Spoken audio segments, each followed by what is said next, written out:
Les constats. L'avis d'un chantier nécessite parfois que les parties intéressées procèdent à des points d'arrêt. On procède alors à une constatation actée par un document nommé constat. Alors, utilisation des constatations.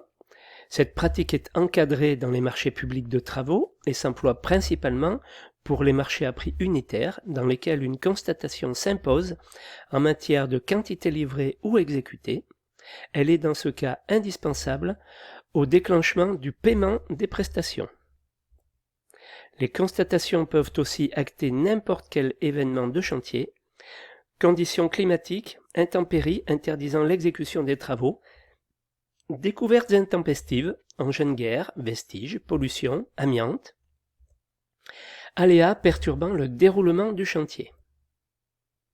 Origine des demandes de constatation et organisation des opérations. Les constatations contradictoires concernant les prestations exécutées ou les circonstances de leur exécution sont faites sur la demande soit du titulaire du marché de travaux, soit du maître d'œuvre. Lorsque la demande émane de l'entreprise, le maître d'œuvre fixe la date des constatations dans un délai maximum de 8 jours à compter de cette demande. Si le maître d'œuvre n'a pas procédé aux constatations dans ces 8 jours, le titulaire en informe le représentant du maître d'ouvrage, qui fixe une nouvelle date dans les 8 jours à nouveau et en informe maître d'œuvre et entreprise. Si les prestations ne peuvent faire l'objet de constatations ultérieures, ouvrage devant être caché par la suite ou inaccessible, l'entreprise est tenue de le demander en temps utile. À défaut, et sauf preuve contraire apportée par ses soins, l'entreprise ne peut contester la décision du maître d'œuvre concernant ses prestations. Déroulement de la procédure. Constatation organisée par le maître d'œuvre.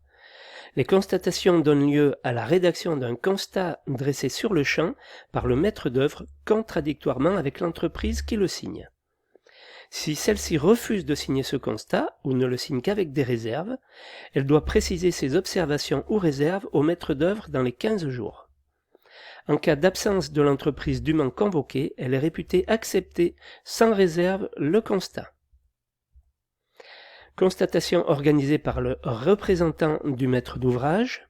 Le représentant du maître d'ouvrage est présent ou représenté à la date des constatations. Il est éventuellement assisté par un expert. 3 cas peuvent se présenter. Bien que réalisée contradictoirement et faite pour la sauvegarde des droits éventuels de l'une ou l'autre des parties, les constatations ne constituent qu'une présomption de preuve et ne préjugent pas de l'existence de ces droits. Par ailleurs, elles ne peuvent pas porter sur l'appréciation de responsabilité.